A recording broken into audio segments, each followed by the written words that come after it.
देखो due to और magnet पर चलना है, रखना क्या है, मैग्नेटिक फील्ड फाइंड आउट होनी है, ठीक है। मीन्स बी फाइंड आउट करनी है, मैग्नेटिक फील्ड फाइंड आउट करनी है। कब, जैसे मान लो ये बार मैग्नेट रखा हुआ है, अच्छा किसने साउथ पोल और नॉर्थ पोल दोनों रखे होंगे। अब यहाँ पर उससे कुछ दूरी पर एक्सिस पर ही रखना है, इक्वेटोरियल पे नहीं चलना। तो यहाँ पर उसी एक्सिस पर एक पॉइंट पी है, अगर इस पर मैग्नेटिक फील्ड फाइंड आउट करनी है तो फिगर आपके सामने मैंने बोला कि ये पॉइंट जो बी, इसकी लेंथ कितनी है, 2l है, तो इतनी ये कितनी हो जाएगी, l हो जाएगी, ठीक है। O से n तक की डिस्टेंस, और ये भी l हो जाएगी। तो बोला गया पॉइंट O से पॉइंट P तक की जो डिस्टेंस है वो कैपिटल D है, और P मतलब ये, और इसकी डिस्टेंस है जो बोला गया ये D प्लस L हो जाएगी। ये समझ रहे हो, ये तो ये L है तो D प्लस L पूरी लिखी जा सकती है, ठीक है।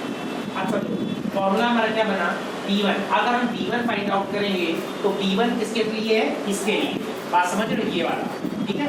अब इसको हम B1 की जगह पर अब समझना, ये B1 है, अब क्या लिखा है फॉर्मूला में, ये म्यू नॉट अपॉन 4 पाई इनटू क्या m into 1 upon nt। Formula क्या बन जाएगा, मतलब आर स्क्वायर होता है, समझना क्या बन जाएगा, यहाँ 1 लिखा गया। अब यहाँ का फॉर्मूला क्या बन जाएगा, म्यू नॉट 4 पाई इनटू m इनटू, अब यहाँ पर nt क्या है, ये nt रखा हुआ है। अब इस d से l की ये जो डिस्टेंस है ये लेस कर दो, ठीक। तो इस वाले पोल से इस पर लगने वाली b फाइंड आउट हो जाएगी, ठीक है, मतलब इसकी डिस्टेंस r आ जाएगी, ठीक। सो d minus l r square along nt। अब n पोल पर हो गया, अब करना है s पोल पर, जो कि क्या है, जो कि अपोनेंट पे उस साइड रखा हो गया, पर वो भी जो कुछ ना कुछ यहाँ पर उस पर d मैग्नेटिक फील्ड जनरेट कर रहा है ना, तो क्या magnetic field strength of P due to the s pole of magnet is given by, अब उसको V2 बोला गया, mu not upon 4 pi m into n sp sp। अब sp कैसे हो जाएगा, d प्लस l ऑलरेडी निकाल लिया ना, ये वहां पर निकाल लोगे d प्लस l, अब d प्लस l वहां की डिस्टेंस अलग होगी, ठीक है, तो वो r स्क्वायर हो जाएगा यहाँ पर अलॉन्ग ps, ठीक। अब इन दोनों को जो टोटल मैग्नेटिक फील्ड निकालिए वो ओवरऑल मैग्नेटिक फील्ड जो हमारी आ रही होगी, स्ट्रेंथ आ रही होगी, वो क्या लिखोगे, b equal to b1 minus b2। b1 इस वाली b1 को b2 से लेस कर दिया जाएगा, मतलब इसकी इससे लेस कर दिया जाएगा, टोटल आ जाएगा। तो देखिए मैंने ये फर्स्ट वाले की रखी और ये सेकंड वाले की रखी, माइनस लगा दी, ठीक है। अब देखो कॉमन क्या मिल रहा है, mu not upon 4 pi common मिल गया, ठीक, उसको मैंने बाहर निकाल लिया, mu not m upon 4 pi, mu not m upon 4 pi, अंदर क्या बचा 1 अपॉन d माइनस l का whole square m upon d plus l का होल स्क्वायर। ये फार्मूला कौन सा बन गया है, a square minus d square, ठीक है। तो देखो अब इसको इस तरीके से यहाँ पहले लिख लिया, अभी तक कोई इशू नहीं है, ठीक। अब यहाँ पर ये किसका फार्मूला है, एक बार प्लस में एक बार माइनस में, किसका बन गया, d square minus l square हो गया, मतलब a square minus d square, समझ में आ गया, ठीक। अब देखो अब यहाँ पर जैसे लिखोगे फिर उसके बाद जब एलसीएम लोगे तो जब उसको यहाँ पर क्या आ जाएगा, अपर साइड में क्या हो जाएगा, d minus l square cancel, तो ऊपर क्या आ जाएगा, d प्लस का l स्क्वायर आ जाएगा, और इसमें जो है d प्लस का l स्क्वायर कैंसिल, तो ऊपर कितना आ जाएगा, d माइनस l का होल स्क्वायर आ जाएगा, ठीक है।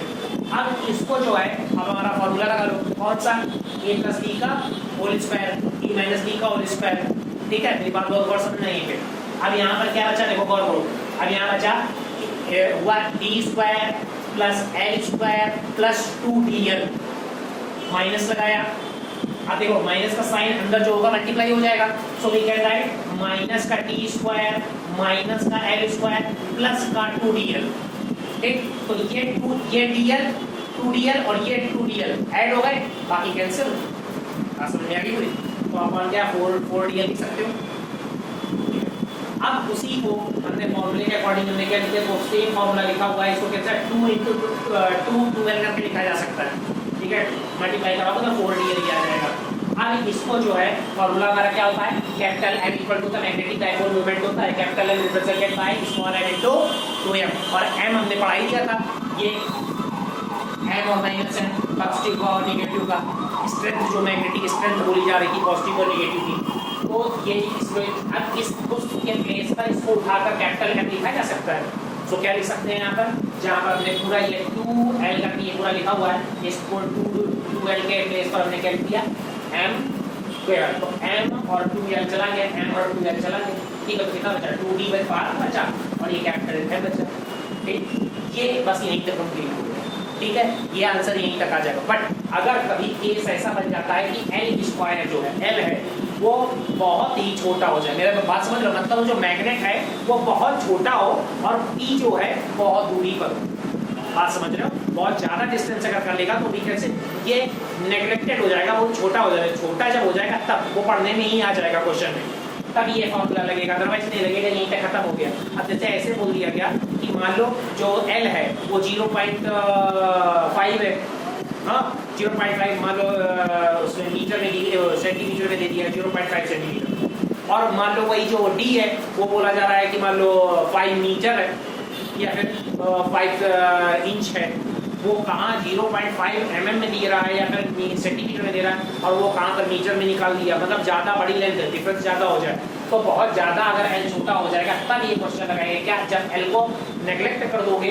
तब हमें यहाँ पर क्या मिल जाएगा, एल तो नेग्लेक्ट हो गया तो यहाँ बेकार हो गया, और यहाँ क्या डी के स्क्वायर 4 हो जाएगा, 1 डी कैंसिल, हाँ एक डी कैंसिल, तो क्या मिल जाएगा b = μ0/4/2m/d³, क्लियर है। नेक्स्ट जो होगा ये वाला भी वीडियो अभी इसका अपलोड होगा, जो कि है when the point lie on the equatorial line on the bar net.